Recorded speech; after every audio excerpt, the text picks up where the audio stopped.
Lead me with strong hands.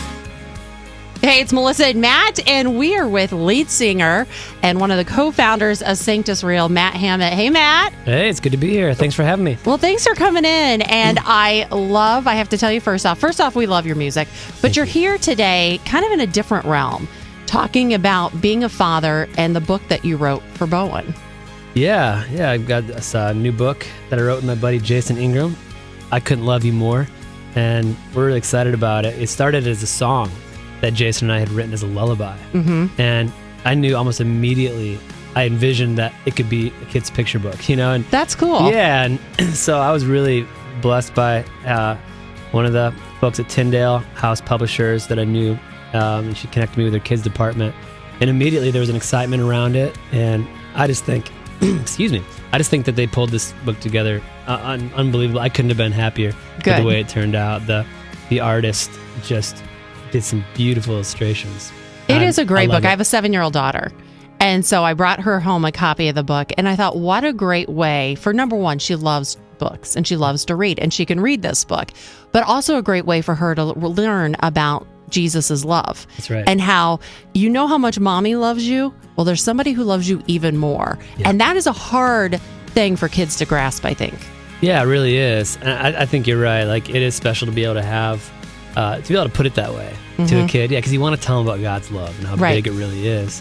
And I think they do feel how much mommy and daddy love them. And to be able to tell them it's bigger than that. Yeah, I think I've seen my kids grasp that, when I tell them a little bit more about how big God's love really is for them.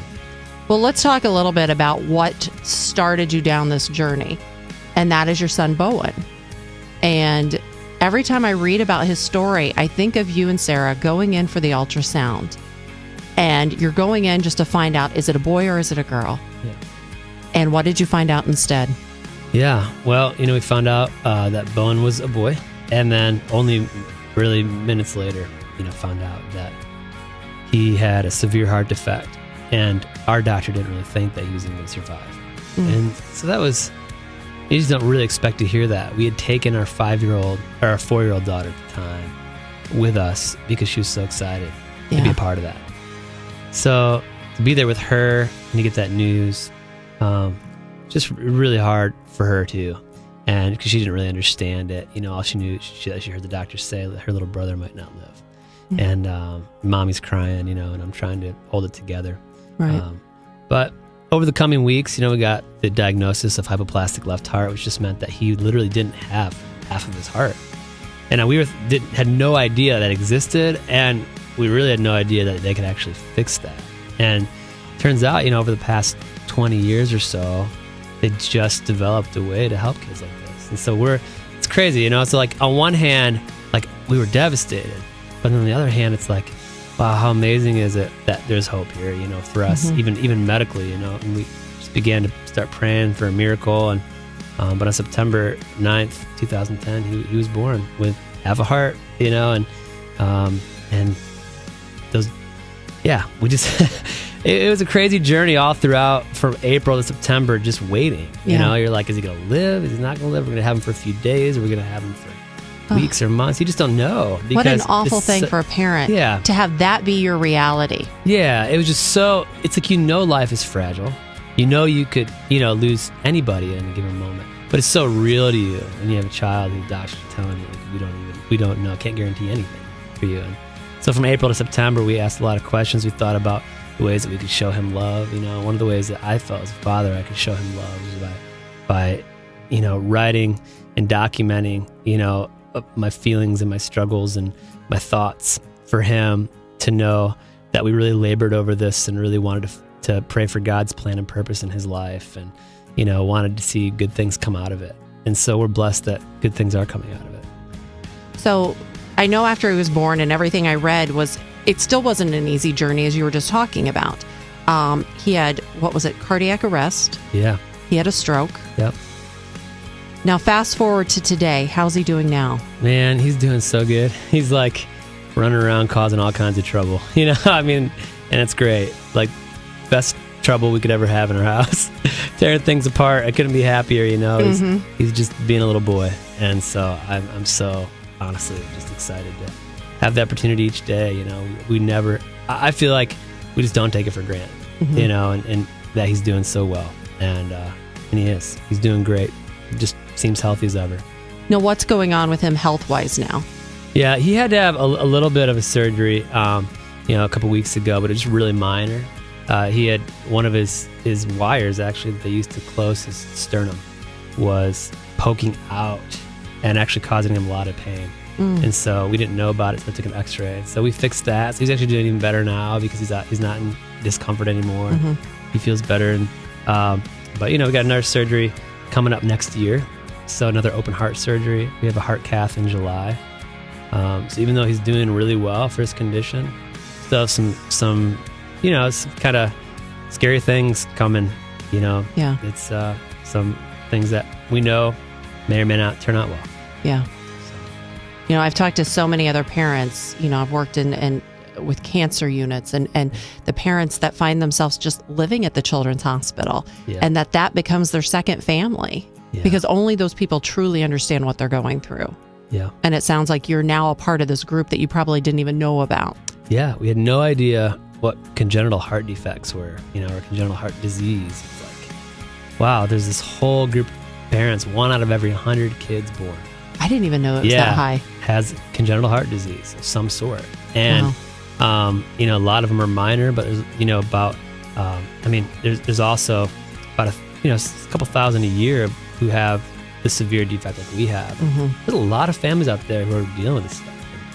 And it really connected us with a whole group of people who really needed encouragement. And that was just so cool, as we wrote about our struggle and sang about it, the words, things that we were learning about where God is in the middle of all that, we're helping lift these other people up along the way. And then there's like this community of people that started gathering in our blog. And now we've been able to start a foundation that's starting to help other families now, like meet their needs financially and spiritually and emotionally, wherever they need us to help. We've tried to help, and we're off the ground now. And so it's really having the Whole Hearts Foundation and then the book and the album. I look back and I'm like, how did this all happen? Like in the past, year and a half, 2 years. It's really crazy what God's done. We just kind of run toward him, and he's given it all a purpose like he always does. It's so interesting because there's so many times I think you come to that point of a difficult time, especially if one of your kids is sick, where you either run towards God or you become angry. Oh, absolutely. And sometimes a little of both. Sometimes it goes back and forth. Did you go through that? Oh, yeah. Like, you always ask those questions like, well, why are we having to walk through this? And, then it's like it gets so big. So why does anybody have to experience pain? And then you're kind of back at those same basic questions that we all have about every hard thing we go through in life. They're just asked in different ways, but yeah, we do. I think Sarah, especially, and me at times have dealt with like a little bit of like that feeling of wanting to feel angry, at times, but man, it's, that's just such a poor choice, to choose to live in it, like a friend of mine says, sometimes there are okay places to visit as long as you don't live there, and so I think we've visited those places, but we've chosen to live in joy. It's neat. Tell me this. How has Bowen's diagnosis, how did it change you?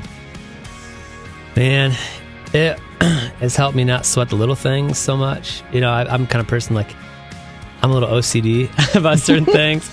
And, I just learned how to just, I've kind of been at times, I think, a workaholic a little bit too. Like, not in the sense that I don't enjoy my family. I'm not extreme. But, I'm always on my feet doing something. Do, and I've learned how to just like sit back more and just let things go and just kind of breathe and enjoy just moments of my day more, enjoy my kids more, enjoy my wife more. I thought I did before, but it's changed my life to where I'm like, man, I really, really kind of, it's brought me to a new level of that just experiencing life and cherishing those moments. And in my relationship with the Lord, wow, man, it's opened my eyes to how big God really is.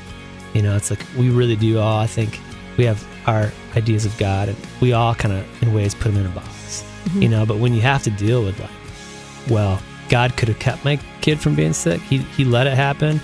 not only let it happen, but he had a plan with that, then you're getting into like, well, what does it mean for God to be a good God? Right. And you're realizing like he, even in all these things that, even in the putting his own son to death, I mean, and the men that did that, it's like, you look at these things that it's hard to understand, right, but he had a good purpose in it.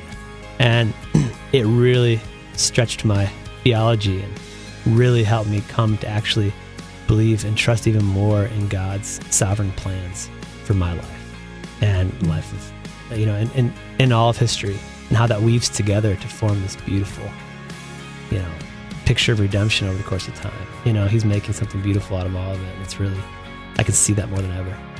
And how it sounds like, too, that you were able to see how Bowen's life is bigger than just your family. Yeah. I mean, look at how he is touching thousands of families. And like you said, families who maybe didn't know Christ. Yeah. And who didn't know where to turn. Yep. All of a sudden now you've connected. And his life has this huge purpose. Yeah, it really does. It's amazing to see all my mother-in-law said one time that she said it's amazing that one broken heart has helped heal so many.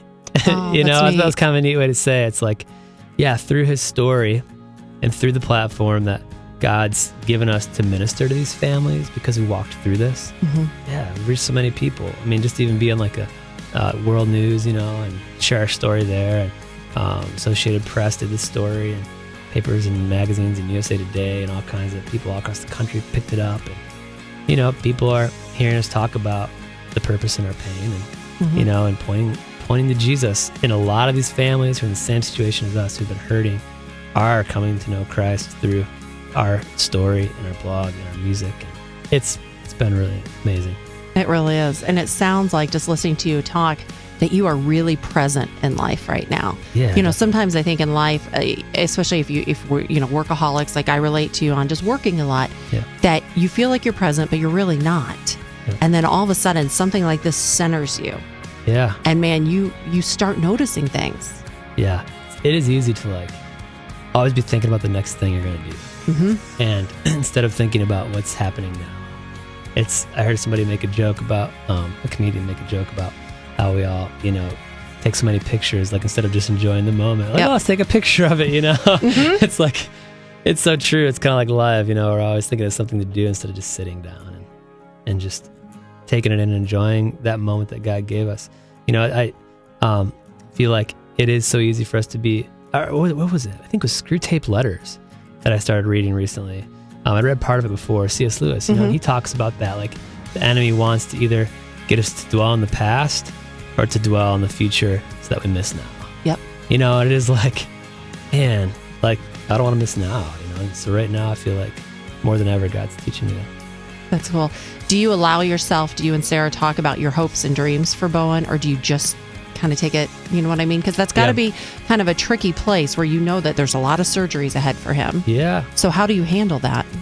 Well, I'm trying to think if we, I think we do, we do want or dream, I guess, that he would grow up and have a family, Mm-hmm. and that he'd be able to have, his own kids. But, it's hard because the oldest survivors of this are in their mid-20s right now. And, we do think about the fact that what's it going to be like for his wife if he gets married, knowing that, being uncertain of whether he'll be around, right. Or if he has kids, how long will he enjoy those kids? So you do think of those things too, and there's real issues that we know we're probably going to face unless short of a miracle or advances in medicine that are beyond what we can know now, which very well may happen. You know, and so I think though we do have faith that he's going to be fine for now, and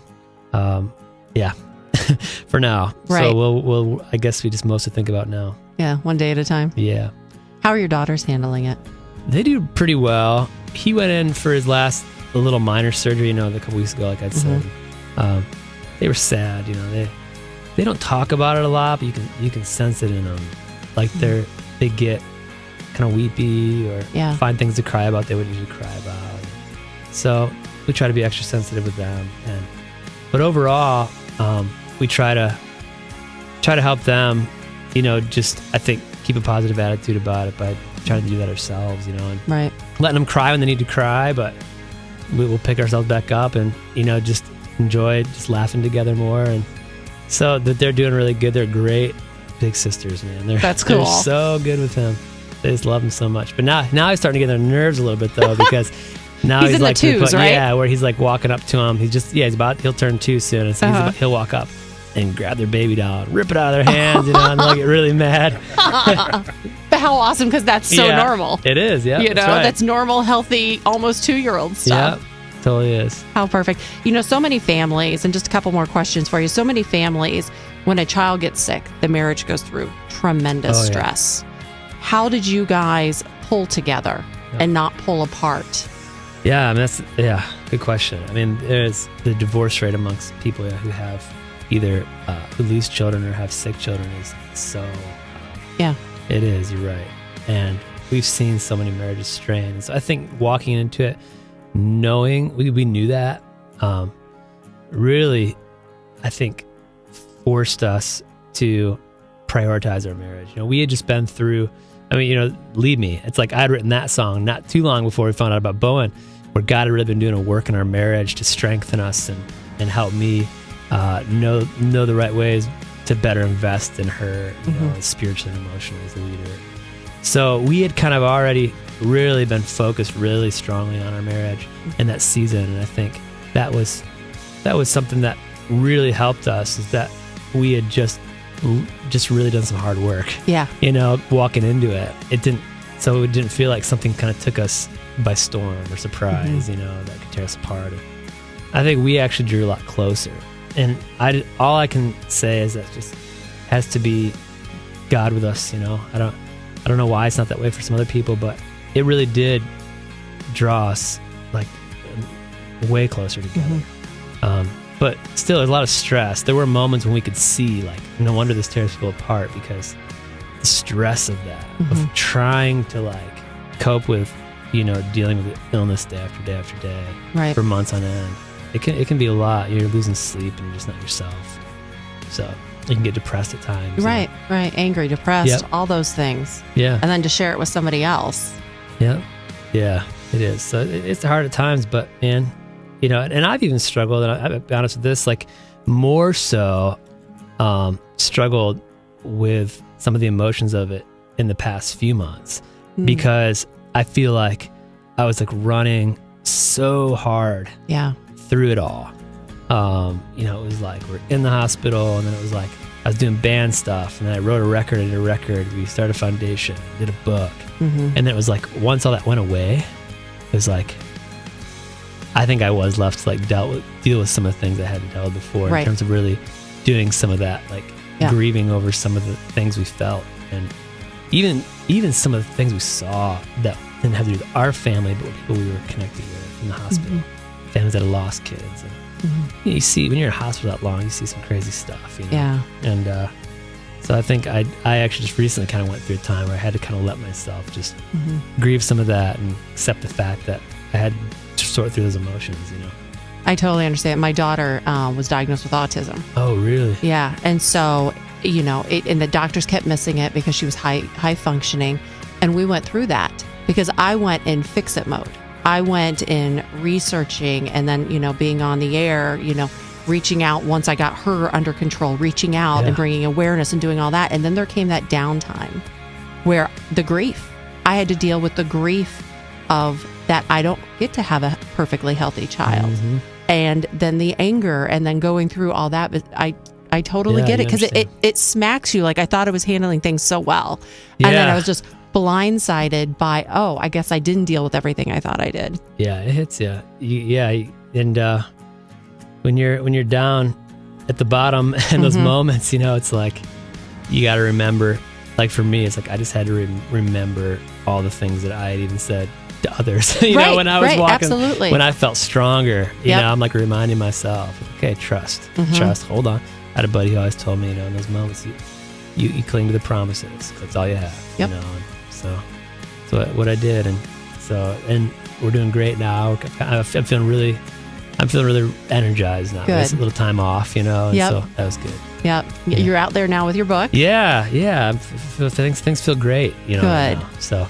Good. Now, when are you going back on tour, and what are you going to do with your family? Well, we're really not going to be doing any like solid touring over this year. We're going to be doing just one-off dates, so maybe like 2 or 3 shows a week for the rest of the year. Makes it easier. Yeah, and we're also we're not doing a fall tour with any other artists because we're actually having a baby in November. You are? Yeah. Cool. Congratulations. So Bowen's going to be a big brother. Oh my gosh, how exciting. Our guitar player Chris and his wife are due in October. So kind of look like a baby fall.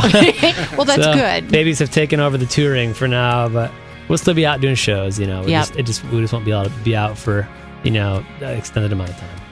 Sounds like for very good reasons. Yeah, definitely. All right, Matt, thank you so much for being with us. Yeah. Really appreciate it. Thank you.